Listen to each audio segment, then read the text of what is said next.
स्वतंत्रता दिवस के मौके पर कांग्रेस अध्यक्ष और राज्यसभा में नेता विपक्ष मल्लिकार्जुन खड़गे ने भारतीय जनता पार्टी पर गंभीर आरोप लगाए। उन्होंने दावा किया कि सत्ता में बने रहने के लिए भाजपा अनैतिक कदम उठाने से भी नहीं हिचकिचाती। खड़गे ने कहा कि देश भर में चुनाव प्रक्रिया में बड़े पैमाने पर अनियमितताएं सामने आ रही हैं, जिनका सीधा फायदा सत्तारूढ़ दल को हो रहा है। खड़गे ने बिहार में मतदाता सूची के विशेष गहन पुनर्निरीक्षण यानी कि एसआईआर का उदाहरण देते हुए कहा कि इस प्रक्रिया में विपक्ष के वोट खुलेआम काटे जा रहे हैं।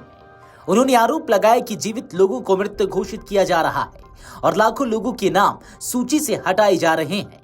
उन्होंने कहा, सबसे चौंकाने वाली बात यह है कि भाजपा को 65 लाख लोगों के वोट काटने पर कोई आपत्ति नहीं है। इससे साफ है कि किसे इस प्रक्रिया से फायदा हो रहा है। कांग्रेस अध्यक्ष ने चुनाव आयोग पर भी निशाना साधा और कहा कि आयोग यह बताने को तैयार नहीं है कि किनके वोट काटे गए और किस आधार पर यह फैसला लिया गया। खड़गे ने इसे केवल चुनाव जीतने की लड़ाई नहीं बल्कि भारत के लोकतंत्र और संविधान को बचाने की जंग बताया।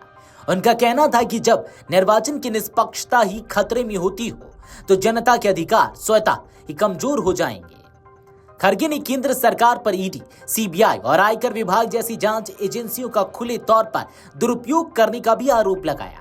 उन्होंने कहा, इन एजेंसियों का इस्तेमाल विपक्ष के खिलाफ इतने खुले तौर पर किया गया है कि अब तो देश के सर्वोच्च न्यायालय को भी सरकार को आईना दिखाना पड़ा।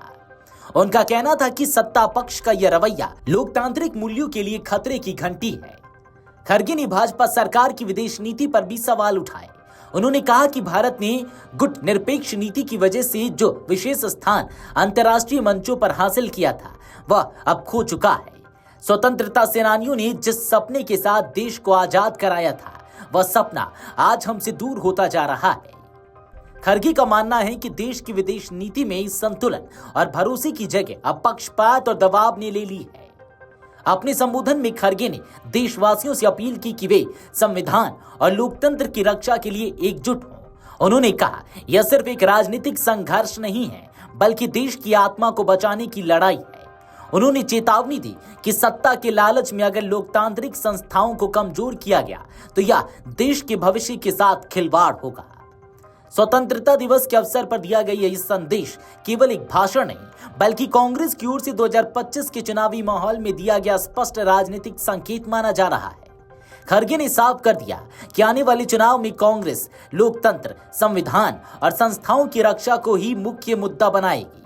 उन्होंने यह भी कहा कि जनता को अब यह तय करना होगा कि वे लोकतांत्रिक मूल्यों के पक्ष में खड़े होंगे या सत्ता की लालसा में इन मूल्यों को कमजोर करने वालों के साथ। खड़गे का यह बयान ऐसे समय आया है जब बिहार में एसआईआर प्रक्रिया को लेकर विपक्षी दलों में नाराजगी चरम पर है। विपक्ष का कहना है कि मतदाता सूची में छेड़छाड़ कर भाजपा चुनावी नतीजों को प्रभावित करने की कोशिश कर रही है। वहीं भाजपा इन आरोपों को निराधार बताते हुए कह रही है कि यह सब चुनाव आयोग के नियमों के तहत हो रहा है और इसका मकसद मतदाता सूची को अधिक पारदर्शी बनाना है। हालांकि विपक्ष का मानना है कि पारदर्शिता की आड़ में राजनीतिक लाभ का खेल चल रहा है। आने वाले दिनों में यह मुद्दा और भी गर्म हो सकता है क्योंकि एसआईआर प्रक्रिया के अंतिम आंकड़े और कटे हुए नामों की सूची जैसे जैसे सामने आएगी, राजनीतिक आरोप प्रत्यारोप भी तेज होंगे। Video desk amarujala.com। अगर आप ये वीडियो YouTube पर देख रहे हैं तो हमारे चैनल को सब्सक्राइब कर बेल आइकन दबाएं और Facebook पर देख रहे हैं तो हमारे पेज को लाइक करें।